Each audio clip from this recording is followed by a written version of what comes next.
I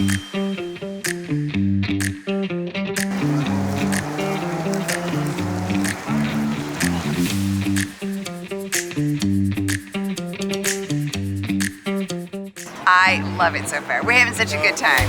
We did this in lieu of a trip to Italy for our 40th wedding anniversary. It's been a good choice.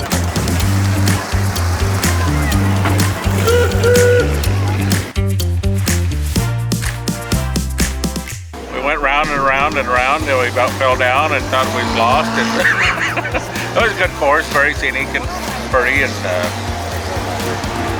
questioned things a couple times when we've seen other cars, but it was fun. We're finally kind of getting into the groove of it. This is our third great race, and but we couldn't do it for the last 2 years because of the pandemic. We couldn't get across the border for the last years, and so we feel like rookies again, even though it's our third.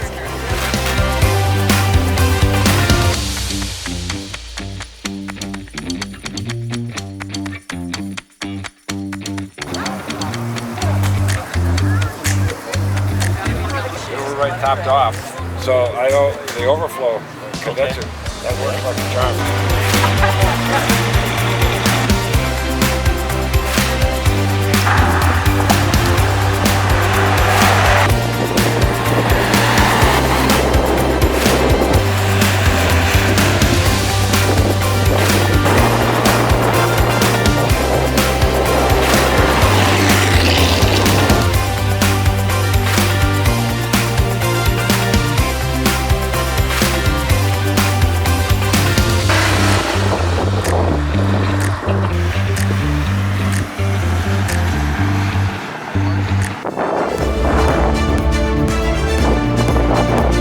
Oh, we had a fabulous ride today.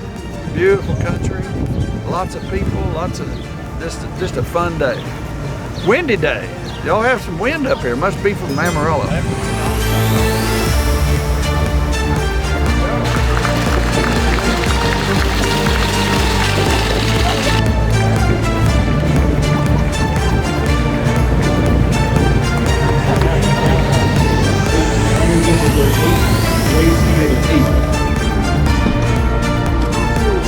I think it went pretty well. We felt pretty good about most of our maneuvers. I know starting in the morning with the cold weather and the rain kind of affected the tire pressure, which I think changed throughout the day, and that would account for some of our late scores, but we were happy with a lot of our communication and everything else, so it was pretty good overall. Actually started racing at 16. 1968 Austin Healey Sprite, bought it about 8 years ago. Had to do a lot of work to it. This is our second great race. I think we're improving this time. We're having a good time, that's for sure. We've had to do an awful lot of work on this car. The paint job was the way it is when we bought it, but everything else from the motor, transmission, suspension, you name it, we've had to go through it. Upholstery, all that. Well, the car's running just great. We installed an electric fuel pump in it to overcome the vapor lock, which we ran into on the real hot days early on in the rally. Well, other than that, she's been running like a Swiss watch. This is the 216 Snowbolt 6. It's all stock engine, 1941, stock transmission, all been rebuilt, redone, all new brakes. It really is a pleasure to drive. It's a fun car to drive.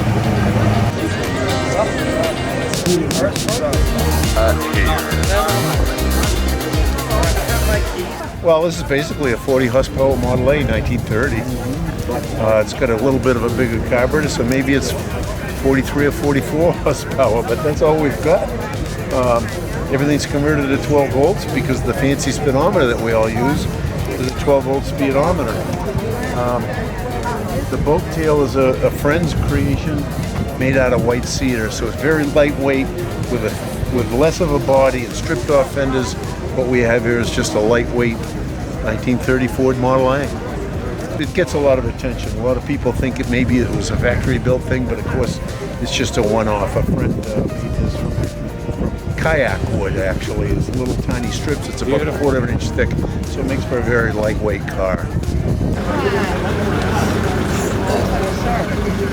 I have here a 1937 Riley 15.6. It's an inline 6-cylinder, 1500 cc's, and it was competitive in Grand Prix races against the likes of Bugatti, Aston Martin, pre-war Alfa Romeos. They were very competitive, and they even competed in Le Mans. And this car in particular would not have had its fenders or headlamps, but it would be streamlined and extremely lightweight. It was very popular among English sporting gentlemen that fancied themselves as race car drivers, and it killed a lot of their owners. Inline 6, double overhead cam, generates around 90 horsepower. But the car itself only weighs about 1,500 pounds. No, it makes our horrible rally car because it was never really designed to drive 3,000 miles across the country. It is. You feel every bump in Minnesota. But no, it is fun and it gets a lot of attention and it's thrilled to drive. But after about 3 or 4 hours, your tailbone starts to scream.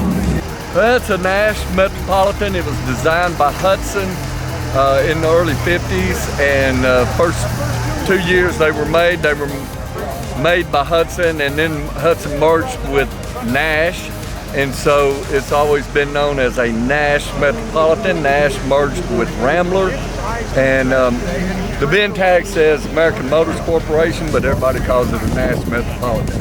I've had the car probably 35, 40 years, and just enjoy it.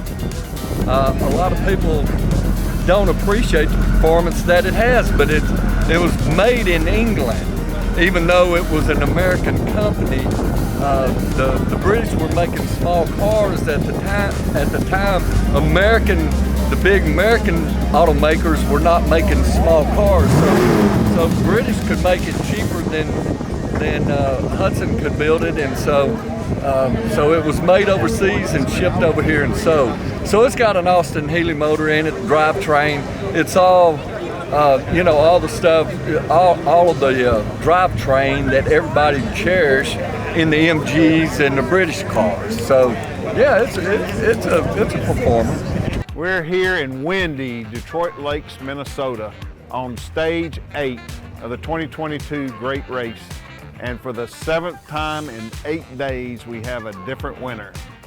Doug and Howard Sharp in their 1916 Hudson Pikes Peak Hill Climber with a score of 4 seconds off of perfect time today.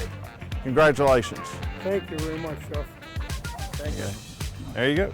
Beautiful. It's been a tight race for I think a whole bunch of cars. It's still a tight race as of today. Doug and I had a nice little quote on the way in that we only got 5 ACE awards and we never won a daily and we're in 2nd place. So I don't know how that happened, but it's been exciting for us to be where we're at. So I'm liking it. What changed today? He drives the same every day. I try to navigate the same. It just works out today. Certainly no secret to it. It's just trying to stay on time and stay on course all the time and be as prepared as you can for every instruction that shows up. If that instruction is just a little bit different, you have to figure out how to make it perfect every time. We don't do anything. It's just an old 1916 Hudson we hang around in the farm with and just drive in the lot once in a while. No, only kidding.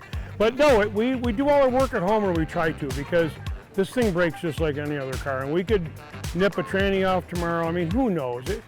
My biggest fear for tomorrow really with this car is a mechanical failure. That's because we probably won't have a failure, but the mechanical failure of the car we can't control, and it can be something as simple as a flat tire. And I mean, I'll stay on every ounce of pavement that I can be on tomorrow. I won't pull off on that side there anymore. I did today, but after today, that's it. We're gonna be staying on blacktop. It is going to be fast and furious. We've been cruising along for 3 days, doing some long legs. Tomorrow we'll have probably just one good long leg with a whole bunch of checkpoints, and it's going to be a heck of a day tomorrow.